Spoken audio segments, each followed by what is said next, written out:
Milí priatelia, a keďže je elektrický, tak teda tu na natočne mu musíme trošičku pomôcť. Tam je skrytý dole, lebo tieň potrebuje.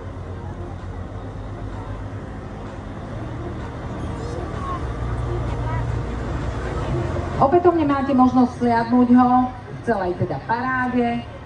A možno keby ste ho videli na koľajniciach, tým, že je na elektrínu, tak má zodvihnuté aj, ako sa to odborne povie? Zberače, super, už mi to tu kričí jeden dobrovoľník železničiar, vynikajúco. Tak a poďme na informácie. Elektrický rušeň Vectron, spoločnosť Budamar. Jeden z najmodernejších rušňov v Európe, elektrický rušeň Vectron, na tejto výstave prezentuje nákladný dopravca Budamar. Tento typ rušňov však jazdí aj na expresoch železničnej spoločnosti Slovensko z Košíc do Bratislavy. Ide o modulárny rušeň, ktorý od roku 2010 vyrába spoločnosť Siemens Mobility v rôznych prevedeniach a ktorý neustále vylepšuje. Podľa požiadaviek zákazníka môže ísť o striedavý, jednosmerný alebo viac systémový elektrický rušeň, prípadne o diesel elektrický rušeň. Určený je pre vozbu rýchlych, nákladných alebo osobných vlakov s maximálnou rýchlosťou 160 až 200 km za hodinu. Od roku 2022 si dokonca môžete objednať rušeň pre maximálnu rýchlosť, ako je 230 km za hodinu. Spoločnosť Budamar patrí k najväčším nákladným dopravcom na Slovensku. Od svojho vzniku v roku 2002 sa zaoberá dopravou zásielok a logistikou nielen na Slovensku, ale aj v zahraničí.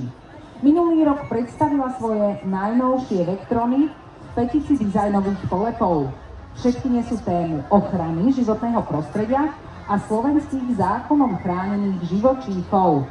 Na železniciach tak môžete stretnúť medvedia, bociana, rysa, svišťa, tamzíka.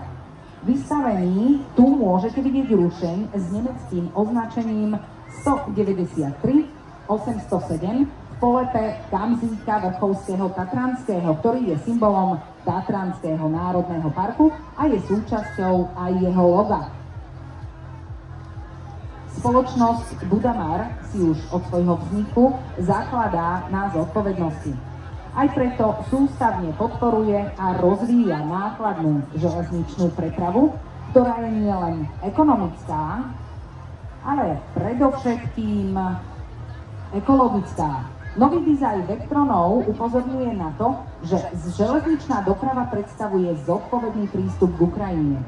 Jeden vlak totiž dokáže nahradiť desiatky cestných vozidiel, pričom oproti cestnej doprave vyprodukuje len zlomok skleníkových plynov.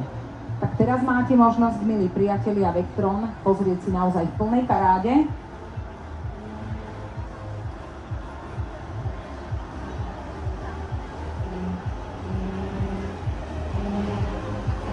A keďže sa tak aj veľmi dobre na ňo pozerá skrz parieb, tak vám môžem povedať, že pod dizajn Vectronov sa už tradične podpísala spoločnosť Rail Color Design a o ich polepenie sa postarali odborníci zo spoločnosti Lockheed Moore. Už sa ten samotný nápis Ecologically hovorí o tom, že sa teda správame zodpovedne k prírode.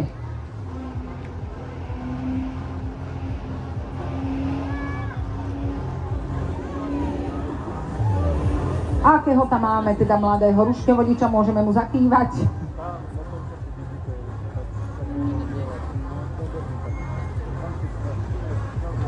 Už naozaj príroda nám poskytuje životne dôležitý priestor a úlohou nás všetkých je preto správať sa k nej živočíchom, v nej žijúcim s rešpektom a spoločne sa snažiť ju chrániť.